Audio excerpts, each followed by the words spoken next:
So guys, di video kali ini gue akan jawab semua pertanyaan kalian. Aku baru aja kirim ini di Instagram story gue, yang dimana gue coba tanyain kepada kalian kira-kira apa yang pingin kalian tanya. Dan ini aku coba udah kantongin beberapa pertanyaan yang daging banget. Jadi kita akan jawab satu persatu. Oke. Pertanyaan pertama, perjuangan awal bikin lelah gak bang? Semua proses ketika kalian mau belajar sesuatu hal, itu pasti ngalamin hal pahit dulu. Entah kalian mau belajar trading, mau belajar investasi, mau belajar bisnis, itu semua pahit teman-teman. Gak ada yang manis. Kalau misal mau manis ya korupsi aja bro. Cuman kan lakuin hal ilegal pun itu kalian nggak bisa lakuin sekarang. Kalian nggak mungkin tahu caranya seperti apa. Jadi lo harus ada proses dulu, yang dimana kan harus belajar tentang teknisnya seperti apa, menghindari kerugian tuh seperti apa, meminimalisir resiko itu seperti apa. Itu kalian harus pelajari semuanya. Dan cara untuk mempelajari sistem-sistem seperti itu kita bisa pelajari dengan dua cara. Yang pertama belajar dari pengalaman orang lain, yang kedua dari experience kita atau pengalaman kita sendiri. Jadi ada beberapa hal yang benar-benar kita harus ngalamin dulu baru kita bisa belajar. Karena jujur aja, lu mau koneksi seperti apapun, lu networking seperti apapun, mereka nggak mungkin ya jawab semua hal yang mereka alami itu ke kalian. Mereka nggak mungkin kasih tahu itu semuanya. Jadi kalian harus ngalamin itu sendiri. Ya mungkin sih adalah beberapa pertanyaan yang dimana itu bakal dijawab sama mungkin partner kalian atau mungkin dari mentor kalian atau apapun, itu pasti ada dijawab. Tapi nggak semua dijawab karena belum tentu relate juga kan. Jadi kalian harus pelajarin itu sendiri. Oke, pertanyaan kedua, cara full margin dengan benar. Sebenarnya kalau misal konteks full margin itu banyak ya. Banyak orang itu mengartikan salah kaprah menurutku. Ketika full margin tuh kita all in semuanya, kita tekan kan entry 30 lot, nggak seperti itu bro. Jadi ada caranya. Kalau misal kalian pengen save, itu kan guna yang namanya cash management. Jadi kalau misal kalian nih ya mau punya total uang adalah 100 juta di rekening, dan itu adalah uang pegangan kalian atau uang tabungan kalian, atau mungkin uang yang dimana ini bingung nih mau dibuat apa, lo bisa masukin di angka maksimal 10% untuk masuk di wallet trading kalian. Ketika kalian udah ada uang ada di wallet, lo bagi lagi, let's say mungkin 10 kali atau mungkin 20 kali. Kalau misal kalian buat 10 kali, jadi artinya masing-masing satu akun itu adalah 1 juta. Jadi lo punya 10 nyawa nih. Tapi kalau misal lo punya 20 akun, ya udah kalian tinggal punya yang namanya 20 nyawa. Jadi caranya seperti itu. Jadi harus dibagi, kan harus sisihin 10% aja. Let's say 10 juta. 10 jutanya ini lo bagi lagi. Tujuannya apa sih? Karena yang namanya full margin itu probability-nya kecil bro. Gue kasih tahu. Kenapa hal ini demikian? Karena range pips untuk resikonya itu kecil banget. Kadang kita resiko 15 pips, kadang 20 pips, kadang 30 pips. Kalau semisal resiko kalian itu semakin kecil, pipsnya itu semakin kecil, maka probability-nya semakin kecil juga. Katakanlah limit C 1:5 ya kan. 1:5 strategi kalian itu kalian entry 100 kali trade, kalian profit 40 trade aja itu udah untung besar bro. Jangan 40 ya, 30% aja udah untung. Jadi kalian nggak perlu lah yang dimana harus win rate 80%, 90%, nggak perlu. Tapi yang jelas untuk menghindari hal-hal yang tidak diinginkan, kita buat aja seperti itu. Dan kalau misal katakanlah nih akun pertama MC tumbang, terus kalian gunain akun kedua dengan modal yang sama. Ini akun 2 tumbang, kalian pakai 3 ini. Jadi kalian harus punya yang namanya jatah. Kalau misal jatah itu habis, ya udah stop trading dulu. Ya udah. Artinya resiko kalian itu udah clear. Kalian udah mencapai batas maksimal resiko. Kalau misal di funded namanya drawdown. Kalau misal udah kena drawdown, ya udah lo stop. Dan pastiin satu akun tuh 1 hari. Jadi kalau misal nih kalian tekan-tekan rem MC, ya udah lanjut besoknya. Tujuannya apa sih? Tujuannya biar psikologi kita itu lebih tenang, mental kalian kita itu biar lebih fresh dan lain sebagainya. Biar kereset di esok harinya. Karena kalau misalkan balas dendam di hari itu juga atau revenge di hari itu juga, pasti tumbang tuh 10. Yakin gue. Karena yang namanya trading ketika kalian mengandalkan yang namanya emosi, ya pasti hancur bro. 90% trader itu gagal mendapatkan duit karena dia emosi, karena dia itu balas dendam ke market. Gua tuh kemarin ketemu ya, gak sengaja ketemu sama orang, itu kebetulan orang Madiun juga. Jadi ketika gua ngopi-ngopi sama temen gua, itu ada orang yang nyamperin. Terus dia tanya-tanya, mas aku udah loss 500 juta segini dan sebagainya. Faktornya tetap sama. Dia gunain yang namanya full margin trading. Dia ikut style Malaysia gitu. Jadi Malaysia Indonesia itu kan memang rata-rata kan orangnya full margin ya. Jadi kebanyakan trader-trader sana itu dia pakai yang namanya cash management seperti itu. Cuman menurutku dia nangkepnya salah. Dia salah penangkapan. Secara rules harusnya kalau misal nih akun pertama gagal, akun kedua harus menggunakan modal yang sama. Bukan di martingale ya. Bukan berarti lo misal ini MC $100 lo dipul lagi $200. Nggak gitu bro. Mati lo di akun yang terakhir. Karena kenapa? Percobaan gagal lo tuh dikit kalau misal lo martingale. Pakai aja modal satu bro. Misal nih katakanlah nih 10 akun tumbang. Masih ada satu sisa akun. Ini lo bisa kalau misal profit 120 pip aja atau 100 pip aja. Itu udah balik semuanya bro. Jadi jangan ngarap di mana kalau misal kita martingale kita gedein modalnya, profitnya semakin besar. Jangan seperti itu kalau misalkan mau full margin. Oke, kita lanjut dulu. Di pertanyaan ketiga. Apa keinginan lo dari kecil yang belum pernah kecapai dari forex market? Sebenarnya apapun yang gua mau di forex market ini udah kepenuhi bro. Dari duit, dari kebebasan, dari barang apa yang gua mau itu udah kecapai semuanya. Cuman terkadang ya, ini pengalaman gua mungkin 2 tahun yang lalu, waktu umur gua sekitar 20 tahun teman-teman, gua terjebak dengan yang namanya fresh money. Buat yang belum tahu, jadi fresh money itu dimana kita itu kayak mendapatkan uang tuh gampang banget. Itu adalah hal normal ketika kalian itu mungkin kebiasaannya itu pegang katakanlah duit ratusan ribu, terus tiba-tiba per day itu dapat jutaan atau per day dapat puluhan juta. Pasti kaget bro. Jadi harus beli ini, harus beli itu, banyak foya-foyanya dan lain sebagainya. Dan itu kejadian 2 tahun lalu. Jadi hasil profit yang gua dapetin dari market ketika gua udah recovery, ketika gua dapat duit dari market, itu uangnya entah kemana. Gua hambur-hamburkan ke hal-hal yang gak sewajarnya. Ke tempat dugem, ya seminggu dugem kadang 4 kali 5 kali. Dan itu udah gua alami semuanya. Dan itu udah gua lakuin semuanya bro. Itu adalah problem juga ketika kalian jadi seorang profesional trader. Ketika kalian udah berhasil nih recovery dari profit kalian, pasti kalian ngarahnya ke hal yang seperti itu. Itu wajar banget. Karena kenapa? Aku tanya tuh kemarin waktu di Singapura, tanya sama teman gue, ketika lu profit, ketika lu udah recovery dan sebagainya, lu ini gak buang-buang duit ya? Terus dia bilang iya cok dan sebagainya gitu. Itu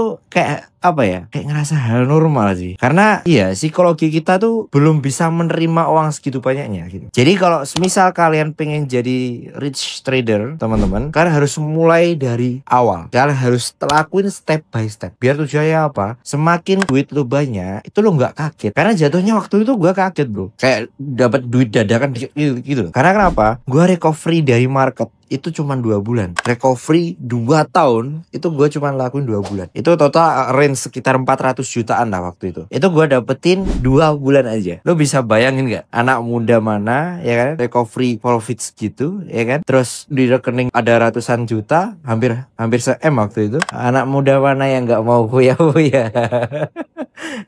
Dan dari situ gue belajar dimana memang harus bener-bener lakuin step by step biar kita bisa ngejaga yang namanya money management kita. Karena kalau misal ngomongin soal money management, itu bukan di trading aja, tapi di kehidupan kita sehari-hari. Lo mungkin let's say di porto trading lo itu profit, tapi ketika lo udah tarik itu nggak tahu duitnya kemana. Tapi yang jelas kalau misal kalian berproses di forex industry atau kalian lagi belajar trading, teman-teman baru tahun pertama, tahun kedua, hindari hal-hal yang seperti itu. Nongkrong gak jelas jangan dilakuin. Beli barang-barang yang mungkin sekiranya belum perlu itu gak usah dilakuin. Mending upgrade diri lu sendiri. Mungkin lu boleh beli buku, beli kelas yang mungkin kalian butuhkan dan lain sebagainya. Itu buat upgrade knowledge, biar upgrade pengetahuan kalian. Tujuannya apa? Itu bakal balik ke kalian sendiri. Karena kalau semisal kalian jadi kaya, itu harus berbanding lurus dengan ilmunya. Kalau semisal ilmu lu gak ada dan lu pegang duit ratusan juta atau MM-an, pasti habis bro. Pasti habis. Karena ini sempat kejadian di salah satu kabupaten di Jawa Timur. Ada satu desa ya kan, ini dia tanahnya diborong nih sama perusahaan, diborong dengan harga tinggi. Terus apa, hasil penjualan dari tanah itu dibeliin mobil. Jadi satu desa tuh dulu sempat viral yang dimana beli mobil tuh bareng-bareng bro. Akhirnya apa, 1 tahun kemudian dia balik miskin lagi. Jadi kesimpulannya apa, kalau semisal kalian dapat duit dadakan dana kaget, lu belum tentu bisa survive. Karena ini yang membedakan kenapa banyak orang kaya ketika bangkrut dia bangkit lagi, ya karena ini yang membedakan, ya isi kepalanya. Jadi lo upgrade knowledge dulu, lo upgrade otak lo lu gimana caranya lu bisa dapetin hal yang semestinya gitu. Nah, jadi seperti itu. Kita lanjut di pertanyaan yang selanjutnya. Dari tahun kapan mulai trading bang? Dan belajarnya berapa lama sampai di titik ini? Followers baru. Oke, jadi gua trading itu di tahun 2019. Ketepatnya waktu itu gua umur 17 tahun teman-teman. Yang dimana waktu itu masih SMK. Gua sering tuh diketawain sama teman-teman sekelas gua. Lu ngapain lu belajar kayak gini? Wah, trader ini, the rich ini. Pokoknya diolok-olok dan sebagainya. Cuman gua nggak peduli anjing. Gua nggak peduli karena emang dari dulu gua tuh bodoh amatan teman-teman. Apa yang dibilang sama temen gua yang sekiranya kayak ngehina atau mungkin yang sekiranya cuma ngolok-ngolok doang, gua nggak peduli anjing. Nah, jadi waktu PKL gua belajar trading sembari jualan handphone sama jadi maklar motor. Jadi ada 3 profesi yang gua jalanin waktu itu ya. Jadi maklar motor, terus jualan handphone sama jualan bibit sapi di pasar. Jadi waktu itu benar-benar gua lakuin secara efisien. Kebetulan waktu itu kan COVID ya. Jadi ketika COVID itu kan posisi sekolah libur dan PKL pun kadang iya kadang enggak gitu. Waktu itu yang gua jalanin adalah yang pagi gua ke pasar, pulang dari pasar itu sekitar jam 12 ya kan. Jam 12 gua cari opportunity untuk jualan handphone sama jadi maklar motor. Jadi waktunya repeat seperti itu terus. Dan jujur aja ya, waktu itu gua kurang belajarnya, bro. Belajar akademik tuh jarang banget. Gimana mau belajar? Diajarin aja enggak, gimana?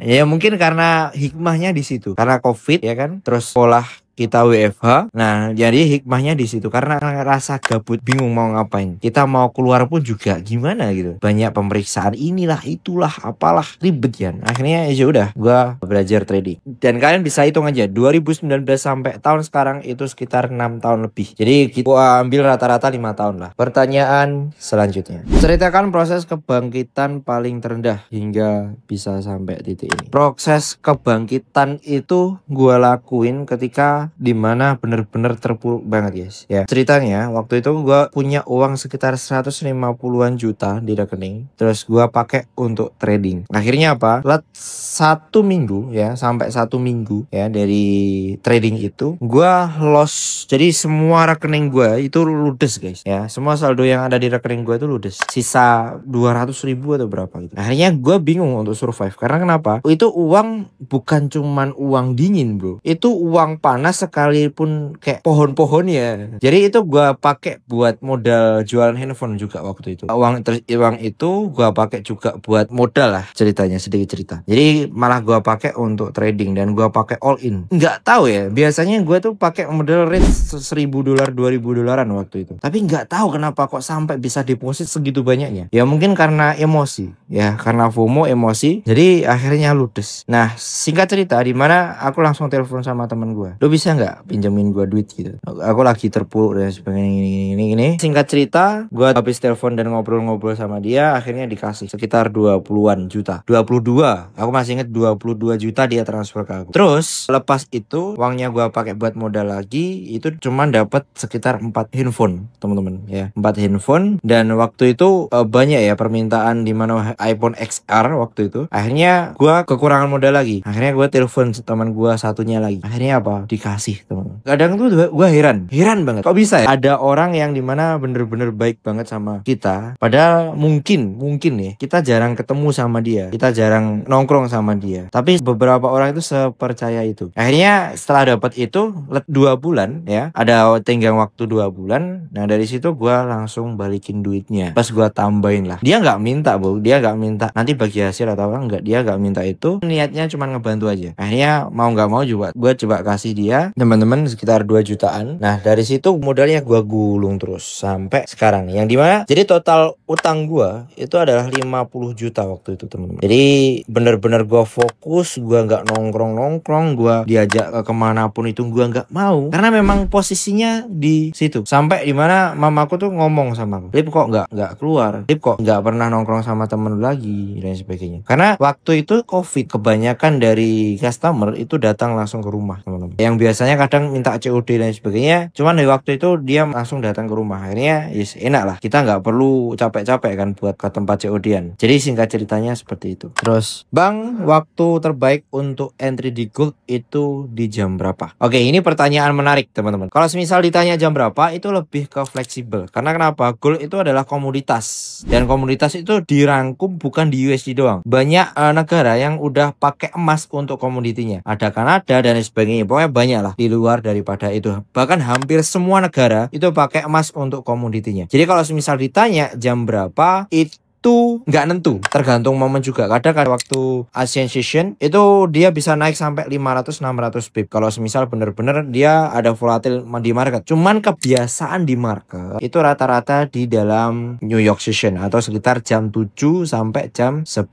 malam. Range jam segitu itu sering banyak news, price market itu volatile, jadi lo bisa pilih untuk trading di waktu malam aja. Jadi seperti itu. Oke, lanjut pertanyaan selanjutnya. Cara jadi IB gimana, Mas? Buat yang belum tahu, jadi IB itu adalah introduction broker, bro. Itu adalah partner broker ya. Nah, kalau misal mau gampang sih, kalau mau jadi IB mah tinggal ini. Lo kan punya daftar akun tuh, ya kan? Ketika lo udah daftar akun trading, itu kan pasti ada yang namanya tawaran untuk jadi yang namanya introduction broker. Tapi nggak semua broker kasih yang namanya opportunity itu, guys. Kalau misal kayak ngomongin broker kuning, broker HFM dan sebagainya, itu ada kok ya, ada. Namanya adalah become partner. Jadi lo bisa klik di sana dan jadi IB. Apakah salah jadi IB? Enggak, lo nggak salah, bro. Cuman kalau misal lo bisa, lo mau dan lo yakin bisa kaya dari IB, silahkan. Cuman faktanya di sini IB itu dapatnya kecil banget, cuman sekitar $2 per lot. Kalau misal lo ngomong, lo bang $2 tapi dikali 1000 orang juga banyak, bang. Tapi kan yang jadi permasalahan nggak semua orang itu entry satu lot, bro. Ada yang 0,01, ada yang 0,10, ada yang pakai akun sen 0,01. Lo bisa bayangin nggak, satu lot aja $2,